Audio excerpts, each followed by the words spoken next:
एकता मंच के अध्यक्ष, राष्ट्रीय संघ के अध्यक्ष भवननाथ पासवान जी का हार्दिक बधाई कि आपके आवाज़ पर, आपके आह्वान पर पूरे देश के इतने सारे लोग हमारे समक्ष लखनऊ नगरी में पधारे हुए हैं। आपका दिल से बहुत बहुत स्वागत है, अभिनंदन है, वंदन है। यहाँ उपस्थित हर एक व्यक्ति हमारा अपना है, उससे हमारा एक आत्मीय रिश्ता है। उसके हर सुख दुख में हम साथ में खड़े हैं। और आपको छींक भी आती है तो हमें दर्द होता है कि कहीं कोई तकलीफ में है या कोई संभावना है कि आपको कुछ बीमारी है। इसलिए मैं आप सबसे कहती हूँ कि जो भी आपका अपना है, जो आपके लिए संघर्ष करता है, जो आपके अधिकारों और हक के लिए खड़ा हुआ है, जो किसी न किसी रूप में आपके लिए हितकारी है, और वो आपके परिवार के लोग हैं, आपके माता पिता हैं, आपके पति पत्नी, जीवन साथी या कोई भी, उसकी कदर करिए। वही लोग आपके साथ हमेशा रहेंगे, क्योंकि उन्हें आपके जीने मरने, आपके खुश रहने से, आपकी मुस्कुराहट से, आपके आंसुओं से गहरा रिश्ता है। आप उनके लिए क्यों समय बर्बाद करते हैं, उनके बहकावे में क्यों आते हैं, जिसको आपके ठीक आने से क्या मिर्गी आने से भी कोई फर्क नहीं पड़ता है, आपके जीने और मर जाने पे भी कोई अंतर नहीं पड़ता है। इसलिए साथियों, आप दूसरों के बहकावे में, छलावे में और बेवकूफ़ी बनने में, महरा बनने में कभी भी इस्तेमाल मत होइएगा। आरक्षण की वजह से आज मैं आपके समक्ष बोल रही हूँ। हमारे देश की सभी महिलाएं ऋणी हैं सावित्रीबाई फूले जी की, जिन्होंने सबसे पहले महिला शिक्षा की अलग जगाई थी। और आरक्षण का जो विधान है उसके लिए छत्रपति साहू जी महाराज का धन्यवाद है, जिन्होंने कोल्हापुर में पहली बार आरक्षण शुरू किया था। उसके आगे बाबा साहब भीमराव अंबेडकर के बारे में क्या कहना, वो तो सूर्य को दीपक दिखाने के जैसा है। उनका व्यक्तित्व, उनका चरित्र, उनका व्यक्तित्व, उनकी रचनाएं, जिस भी एंगल से, जिस भी नजरिए से आप देखते हैं, बाबा साहब जैसा कोई हस्ती हमारे समक्ष नहीं है। इसीलिए उन्हें सिंबल ऑफ नॉलेज कहा गया है। विश्व के विद्वानों में उनकी संख्या, उनकी बराबरी कोई नहीं कर पाता है। इसलिए दिल से, मन से बार बार बोलिए जय भीम, जय भीम, जय भीम। भीम जैसा नेता अगर किसी और वर्ग में होता तो बताइए वो कहाँ पहुँच जाता। इसलिए अम्बेडकर बार बार कहते थे, मेरा समाज जागा नहीं है, सोता रहता है। बार बार सोते हुए लोगों को जगाना चाहिए। एक बार पत्रकार उनसे मिलने आधी रात में आए तो बोलते, आप क्यों जग रहे हैं जबकि सारे नेता आराम से सो रहे हैं? तो कहते हैं कि मेरा समाज, मेरे लोग सोए हुए हैं, इसलिए मैं उनके हक और अधिकार की रक्षा के लिए जागता रहता हूँ।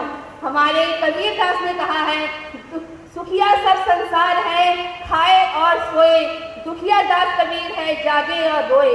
जो जागा हुआ है, जो जागरूक है, वही रो रहा है, वरना खाओ पियो मस्त रहो, 2-5 किलो आज गेहूं में भी खुश रहो। लेकिन आपको पता होना चाहिए कि आपके बच्चों का भविष्य कहाँ जा रहा है, किस रास्ते पे हम चल रहे हैं।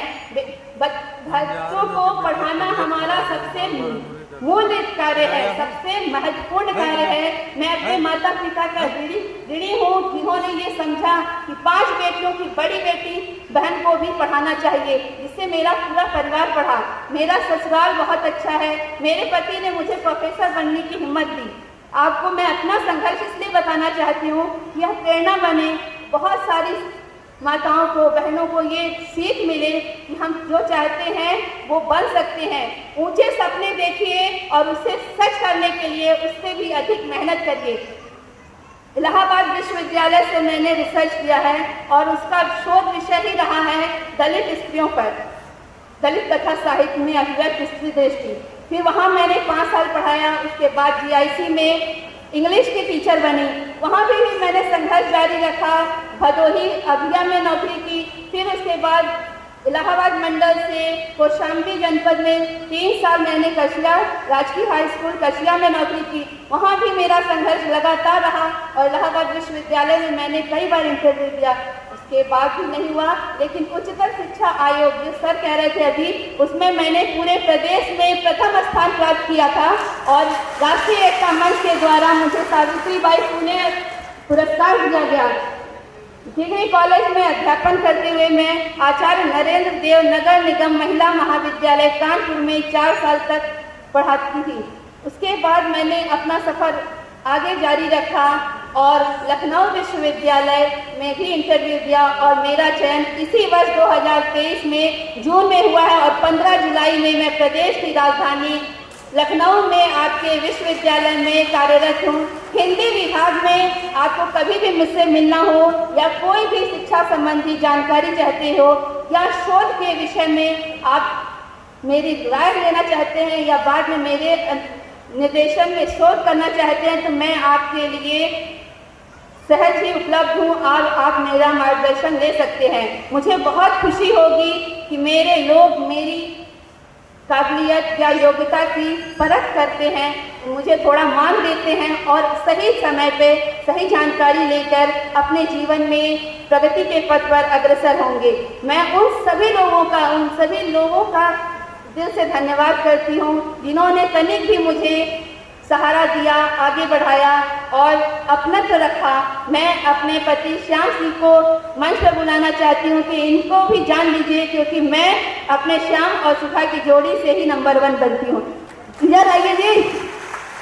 गान बहुत सराहनीय होता है, इसलिए जो भी पति पत्नी हैं आपस में खूब एकता से रहिए और कोई भी मुकाम आपके लिए मुश्किल नहीं है और मन लगा के पढ़िए, तभी आपके पति का हौसला बढ़ेगा, तभी वो आपका साथ देगा। धन्यवाद धन्यवाद। यहाँ मेरे जेठ जी भी हैं, उनसे भी आप परिचय कर लीजिए।